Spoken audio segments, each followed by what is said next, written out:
दोस्तों, जब भी हिंदी सिनेमा की बात होती है, एक नाम सबसे पहले जहन में आता है। वो नाम है अमिताभ बच्चन। सदी के महानायक, शहंशाह और करोड़ों दिलों पर राज करने वाले इंसान। मैं आपका मुन्ना भाई। आज मैं आपको उनकी पूरी कहानी सुनाने जा रहा हूं। एक ऐसी कहानी जिसमें है संघर्ष, मेहनत, असफलता, सफलता और इंस्पिरेशन। तो चलिए, चलते हैं उस सफर पर जहां से शुरू होती है अमिताभ बच्चन जी की कहानी।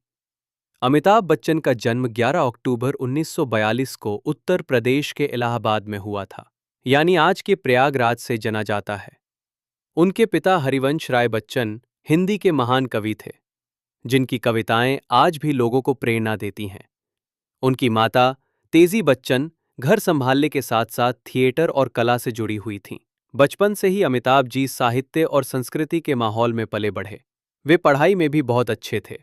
उन्होंने अपनी स्कूली शिक्षा शेरवुड कॉलेज नैनीताल से पूरी की। इसके बाद दिल्ली विश्वविद्यालय से ग्रेजुएशन किया।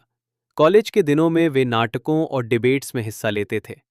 तभी से उनके अंदर एक्टिंग का बीज पनपने लगा। पढ़ाई पूरी करने के बाद उन्होंने कुछ समय कोलकाता में नौकरी की, लेकिन उनका दिल हमेशा एक्टिंग की ओर खिंचता रहा। आखिरकार उन्होंने तय किया कि उन्हें फिल्मों में ही करियर बनाना है, और फिर शुरू हुआ उनका सफर सपनों के शहर मुंबई की ओर। लेकिन मुंबई पहुंचना आसान था, काम मिलना बहुत मुश्किल। उनकी लंबाई और भारी आवाज उस समय डायरेक्टर्स को पसंद नहीं आती थी। कई बार उन्हें यही कहकर रिजेक्ट कर दिया गया, ये हीरो जैसा नहीं दिखता। लेकिन कहते हैं ना, असली हीरो वही है जो हार ना माने। अमिताभ बच्चन भी हार मानने वाले नहीं थे। साल 1969 में उन्हें पहली फिल्म मिली, सात हिंदुस्तानी। फिल्म ज्यादा सफल नहीं रही, लेकिन अमिताभ जी को पहचान मिल गई। इसके बाद उन्होंने आनंद 1971 जैसी फिल्म में राजेश खन्ना के साथ काम किया, जहां उन्होंने डॉक्टर का किरदार निभाया। फिल्म तो सुपरहिट रही, लेकिन अमिताभ जी को अभी भी लीड रोल्स नहीं मिल रहे थे। लगातार संघर्ष, रिजेक्शन और छोटी भूमिकाएं, यही उनकी जिंदगी बन गई थी। लेकिन समय का पहिया कब बदल जाए कोई नहीं जानता। साल 1973 आया और उनके जीवन ने करवट ली। फिल्म जंजीर रिलीज हुई। इस फिल्म में अमिताभ जी ने इंस्पेक्टर विजय का रोल निभाया। उनकी गहरी आवाज, गुस्से से भरा चेहरा और जबरदस्त डायलॉग डिलीवरी ने दर्शकों को हिला दिया। इस फिल्म के बाद उन्हें नाम मिला एंग्री यंग मैन, और यहीं से शुरू हुआ उनका सुपरस्टार बनने का सफर। इसके बाद आईं दीवार, शोले, डॉन, मुकद्दर का सिकंदर, त्रिशूल, काला पत्थर, सिलसिला, और इन फिल्मों ने उन्हें सदी का सबसे बड़ा स्टार बना दिया। लेकिन जिंदगी हमेशा आसान नहीं होती। 1982 में फिल्म कुली की शूटिंग के दौरान एक खतरनाक हादसा हुआ। एक सीन में उन्हें चोट लगी और हालत इतनी गंभीर हो गई कि पूरा देश दुआ करने लगा। लोग मंदिरों में, मस्जिदों में, गुरुद्वारों में उनके लिए प्रार्थना करने लगे। आखिरकार वे मौत के मुंह से लौट आए।